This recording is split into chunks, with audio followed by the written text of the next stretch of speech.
皆さんごきげんよう、上川薫です。今回取り上げる話題は、多くの人が騙されたままになっているかもしれない年金運用の話題について取り上げようと思います。それこそ最近はデマやフェイクニュースといったものがたくさん流れている状況です。これはテレビや新聞などでたくさんの間違った情報などが発信され、そして日本政府も信頼できないといったことから、多くの人々がどの情報が正しいかよくわからないというかなり右往左往している状況からもたらされる問題です。そしてテレビや新聞が信じられないといった人たちは、インターネット上の情報というものを非常に重視するようになって、しかしそこにも一つ問題があって、本当に正しい情報を発信している人というのではなくて、完全に嘘をばらまいている人を信じ込んでしまうという例も存在するのです。そうした意味で今回取り上げる年金運用の話というのも、それこそ多くの不安を煽る情報をもたらされて、それを信じ込んでしまった人たちというものを今でもたくさんいるように私には思います。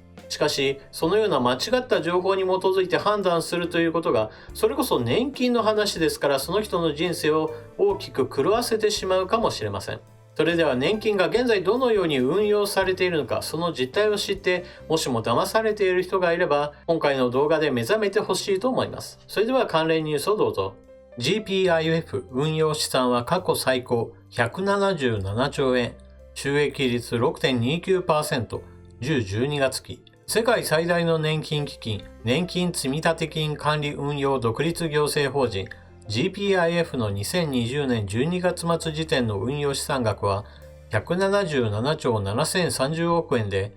2019年末の168兆9897億円を上回り過去最大となった。新型コロナウイルス感染拡大に対応した財政出動や金融緩和を背景とする国内外の株高が寄与した。GPIF が5日公表した運用状況によると、10-12月期の運用収益はプラス 6.29% の10兆3528億円。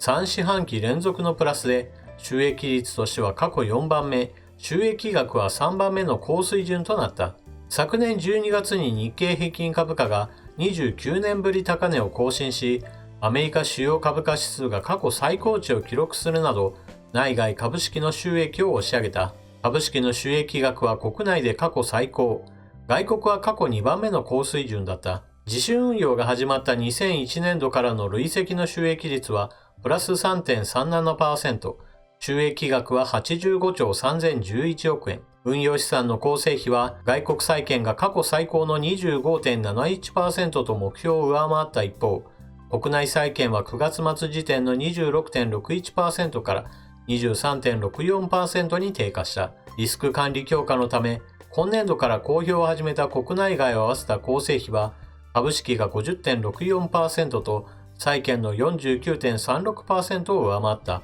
GPIF は年金の積立金を運用しているわけですが、その運用というものの推移というものがこちらのグラフです。全体としては収益率が 3.37%、そして収益額の累計が 85.3 兆円の黒字です。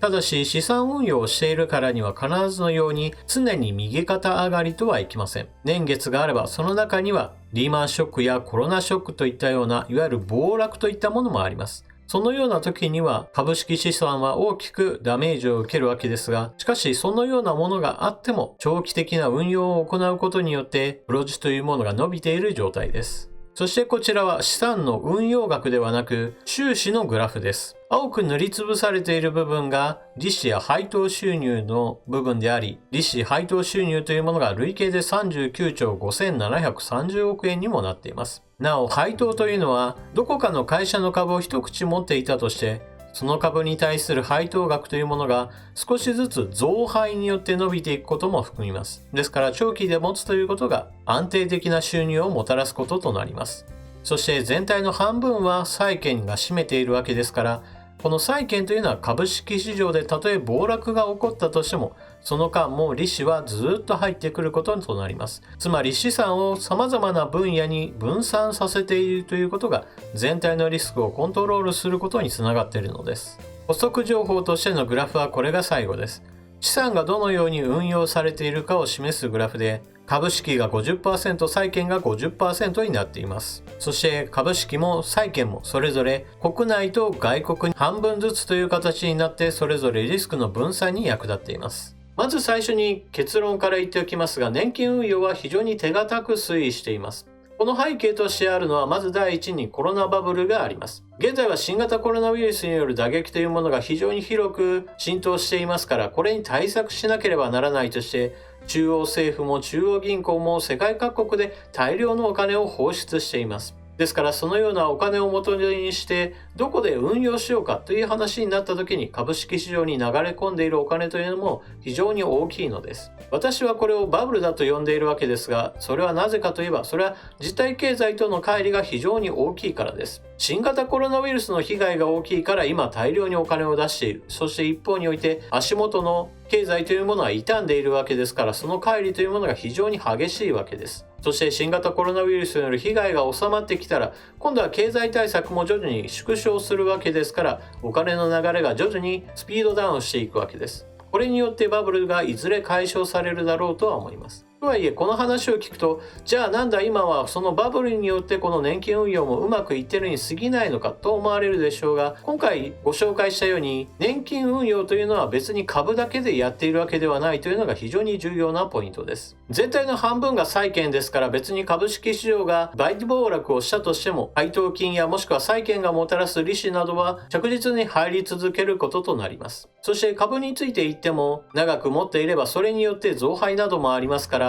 長期の運用というものがプラスの効果をもたらします。また何か暴落が起こった時というのは、確かにその時においては非常に大きなダメージとはなります。マイナス 20%、マイナス 30% といった巨額のマイナスを生み出します。それこそ年金運用の場合であれば、3ヶ月、4ヶ月でマイナス20兆円、30兆円ということも起こりうるわけです。ところが年金運用というのは別に1ヶ月、2ヶ月単位でものを見ているわけではありませんから、5年、10年という単位で見てみれば、暴落というのは毎年起こっているわけではありません。ですから、長い目で見れば、そうした暴落があったとしても全体としての黒字が伸びていけば、全然問題ないわけです。ところが皆さんはこのような話を聞いて、なんかそんな話聞いたことないなと思われたかもしれません。なぜならば、報道される時においては、実はこの短期的なマイナス現象をことさら取り上げて大きく報道し、そして野党の政治家なども声を荒げて批判のトーンを高めるからです。例えば、みんなから集めた金をギャンブルに投じている。このようなことをしているから何十兆円と損を出しているんだといったような批判の声を上げ、責任者をクビにしようとしたり、もしくは資産運用そのものを否定するようなことを言ったりするわけです。そしてそのような野党政治家の声に応える形で、マスコミも一斉に批判記事を上げて、株で運用するのは大間違いだといった話などをするわけです。そういった大々的な資産運用反対キャンペーンを張ることによって、多くの人々が株で運用するなんて間違っているという反応を示し、そしてそのことが年金は破綻するといったいわゆる極論へと発展し、その極論を信じた人々がもう年金なんか頼りにできないから国民年金のお金なんか絶対払わないといった人たちを生んでしまうことになるわけです。しかし現実においては資産運用というものは長い時間を取れば取るほどリスクというものはある程度抑え込むことができます。最初にも述べたように暴落というのは毎年起こるわけでもありませんし、毎月起こるわけでもありません。現在の世界経済というのはそれこそ長期で見れば基本的には成長路線というものを取り続けていますから、投資先というものを間違えない限りにおいては徐々にその資産というものが増える傾向を維持することができます。そしてどのような資産に投資しているかというのも大事で、債券が半分だということもこれもまた底堅い運用を手助けしています。もしもテスラに全額ぶっ込むのようなことをしていれば資産の急増といったものはあるでしょうが、そのような運用ではなく、広く浅く有料企業など、そして有料な債券などに投資することによって全体のリスクをコントロールしながら利益を得るわけです。見た目には派手ではありませんが、非常に堅実なやり方なわけです。人によってはこうした資産運用の中身を全く知らずに、年金運用というものがあったとしてもどうせ現金化できないんだろうといったような間違った反応をする方もおられます。なぜそのような反応をするかというと、日銀の ETF 購入と完全に混同している場合があるからです。この GPIF においては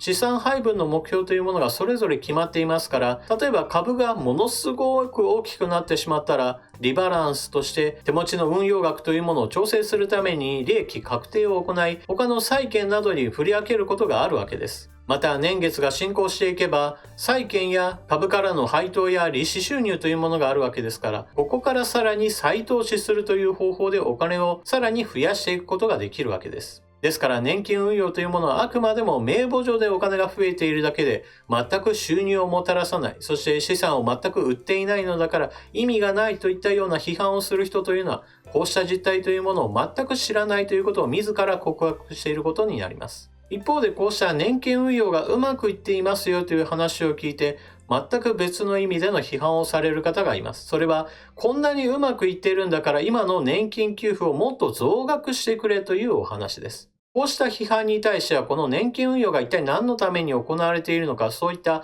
原点の部分についての説明を行わなければなりません。一体なぜこのように年金の運用をしているかといえば、それは将来に備えているからです。現在私たちの生きている日本というものは少子高齢化が進んでいます。つまり高齢者は増えているんだけど子供はどんどんと減る現象です。これが一体なぜ問題かといえば、現在の年金制度というのは基本的には賦課方式といって、高齢者の人たちが受け取る年金というものは若い人たちが払っているお金を元にして払っているわけですから、その時というのは年金収入プラス税金プラス積立金というこの3つになっています。そして年金収入が7割、税金が2割、そして積立金が1割程度というこの配分となっています。ですから若者たちが減るということは、高齢者1人当たりをどれだけの人数が支えるかといった部分についての支えがどんどん弱くなることとなります。昔は5人の現役世代で1人の高齢者を支えていました。これがどんどんと少子化が進むことによって、高齢者1人に若者1人といった形でのいびつな形となります。このように状況がだんだんと悪化してくるということが分かっているからこそ、年金の積み立てというものをそのまま置いておくのではなく、年金というものを運用していってお金を少しずつ増やしていきましょうねという動きをしているわけです。これはあくまでも将来に備えてそのお金を増やすためであって、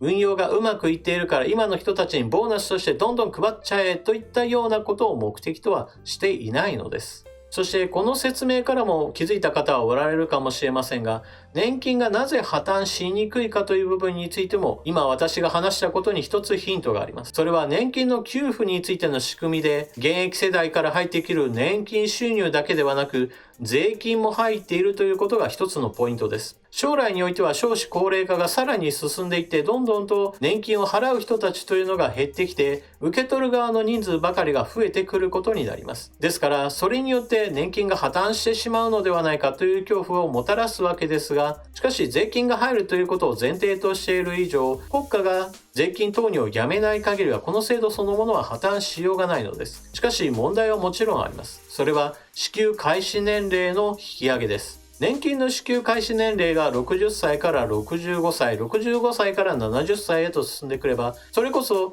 平均寿命とだんだんと近づいてきてしまいます。ですからこれをもって、受け取る額がどんどんと減ってしまうな、もしくは受け取る開始年齢が上がってしまうなという負の効果をもたらすことは間違いありません。ところが、支給開始年齢が上がるということは、それだけ支払い総額というものもある程度抑えることができるわけですから、年金制度そのものは破綻しないことになります。使い勝手の悪くなるということは間違いありませんが、制度そのものが破綻するというのは明らかに極論だということです。このように年金制度そのものが破綻するよといった話については私はデマとしか思えないわけですが、この話を聞いてなんだ結局支給開始年齢が上がったりすればもうずっと働き続けなければならないのかと、残念がる人たちも当然出てくるでしょう。しかしここにも一つ問題があって、現在の日本においては金融教育というものが非常に行われていないという問題があります。これら金融教育を受けていない人たちがなぜ問題かといえば、それは収入に合わせて支出もどんどんと増やしてしまい、全く金融資産を作らずに高齢者になってしまうという問題があります。これはどういうことかというと、若い頃に給料が少ないといった形なのは別に珍しいことではありません。月給20万円しかありませんよという中で暮らしていく時には、この20万円の中で暮らしていくのはまあ当然なわけです。ところが給料が上がって月給30万円になりましたよ、40万円になったよといった時においても、同じように支出も30万円40万円と上げていけば、それでは若い頃も、そして給料が上がってきた時においても、別にお金は全然貯まっていないという状態になってしまいます。そのような状態で高齢者になってしまえば、それこそ年金しか収入がないよとなれば、それこそ貧乏の極みとなってしまいます。この問題をどのように解決するかというのが、それこそ金融教育なわけです。収入をいかにして上げるかということもそうですし、支出をいかにして抑えるかといったことにも、この金融教育は意味があります。例えば月給20万円の時はなかなか貯金ができず、金融資産を作るということはなかなか難しいわけですが、